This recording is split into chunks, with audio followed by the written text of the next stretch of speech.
નમસ્કાર મિત્રો, મારું નામ હાર્દિક રાવલ છે. આજે આપણે જોવા જઈ રહ્યા છીએ એએમસી પ્રોપર્ટી ટેક્સ બિલમાં નામ ચેન્જ કઈ રીતે કરવું. એના માટે સૌપ્રથમ તમારે એએમસીની વેબસાઇટ ઓપન કરવી પડશે. એએમસીની વેબસાઇટ છે એ ahmedabadcity.gov.in.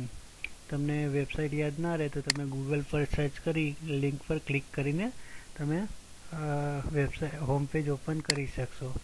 હવે તમારે નામ ચેન્જ કરવા માટે એક વખત હોમ પેજ ઓપન થઈ ગયું પછી ઓનલાઈન સર્વિસીસ નામના મેનુમાં જવાનું છે. પ્રોપર્ટી ટેક્સ પર તમે એરો લઈ જશો પછી તમારે અપ્લાય ઓનલાઈન ફોર પ્રોપર્ટી ટેક્સમાં ક્લિક કરવાનું છે. તમે આ ક્લિક કરશો એટલે તમારે બીજે વિન્ડો ખુલશે. એમાં એપ્લિકેન્ટ ડિટેલ્સ ફિલઅપ કરવાની રહેશે, જેમાં અલગ અલગ બધા ઓપ્શન આવશે.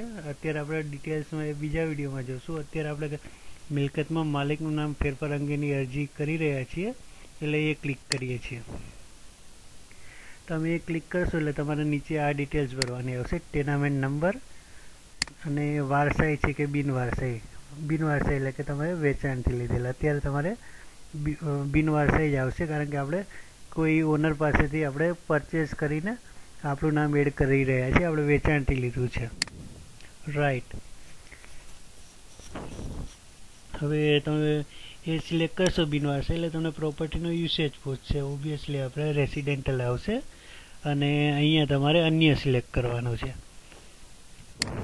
તમે અન્ય સિલેક્ટ કરી દેશો એટલે તમારે નીચે બીજી એડિશનલ ડિટેલ્સ આવશે. ત્યાં તમારે ઝોન ડિટેલ્સ, વોર્ડ ડિટેલ્સ ને પ્રોપર્ટી ટાઈપ ને એ બધું ડિટેલ્સ આવી જશે.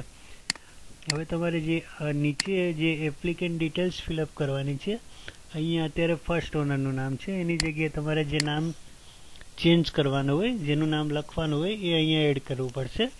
હું અત્યારે મારું નામ લખી રહ્યો છું.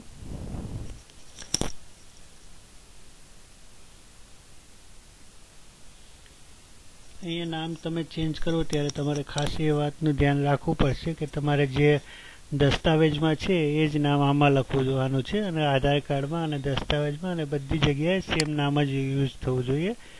અહીંયા તમારે તમારો મોબાઈલ નંબર નાખી દેવાનો છે. તે તમારું એડ્રેસ આવી જશે. પિન નંબર તમારે જે પણ હોય એ એડ કરી દેવાનો છે. અરજી કરવાનું હોય તો અહીંયા તમારે ઓનર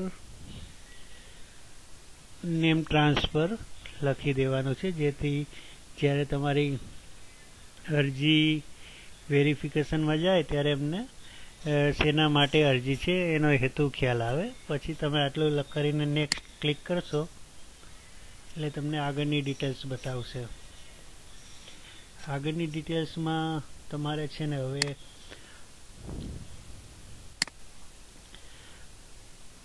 આટલા ડોક્યુમેન્ટ્સ અહીંયા માગી રહ્યું છે. તમારે ડોક્યુમેન્ટ્સ અપલોડ કરવા પડશે. સબ રજિસ્ટ્રારની કચેરીમાંથી વેચાણ દસ્તાવેજ અથવા ઇન્ડેક્સની અને નીચે બીજા બે ડિટેલ્સ છે. આ બેમાંથી તમારે આ ત્રણમાંથી ફક્ત એક અપલોડ કરવાનું છે. તો સૌ તમે ઇન્ડેક્સની કોપી કરી શકો અથવા દસ્તાવેજ કરી શકો, જે તમને કન્વિનિયન્ટ હોય. પણ એના માટે મેઇન જે છે જે પીડીએફ ફાઇલ હોય એની સાઇઝ મેક્સ 1 MB થી વધવી ના જોઈએ. હવે તમે એ પીડીએફમાં ઇન્ડેક્સની કોપી અપલોડ કરશો એ જ સાથે સેમ પેજમાં તમે નીચે ઇલેક્ટ્રિસિટી બિલ જે તમારા નામે આવતું હોય, મતલબ સેમ પ્રોપર્ટીનું ઇલેક્ટ્રિસિટી બિલ તમારા નામે આવતું હોવું જોઈએ અને આધાર કાર્ડમાં પણ સેમ એડ્રેસ હોવું જોઈએ. એ તમે ત્યાં જ સાથે જ એક જ ફાઇલમાં ઇન્ડેક્સ, ઇલેક્ટ્રિસિટી બિલ, આધાર કાર્ડ એ અપલોડ કરી અહીંયા તમે ફાઇલ ચૂઝ કરીને અહીંયા અપલોડ કરીને સબમિટ કરી દેવાનું રહેશે. જ્યાં સુધી તમે સબમિટ એપ્લિકેશન નહીં કરો ત્યાં સુધી તમારી અરજી સબમિટ થશે નહીં, રાઈટ.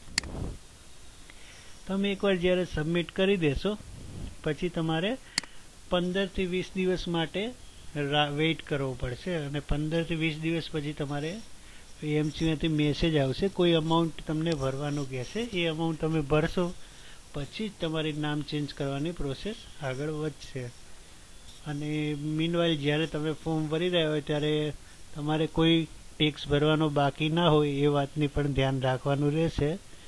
તો આ રીતે તમે ઇઝીલી તમે નામ ચેન્જ કરી શકશો અને તમે અરજી ટ્રેક પણ કરી શકો એ સ્ટેટસમાં જઈને તમે અરજી નંબર જે આવ્યો છે એ તમે નાખશો એટલે તમે અરજી સ્ટેટસ ચેક પણ કરી શકશો. આ એપ્લિકેશન નંબર છે.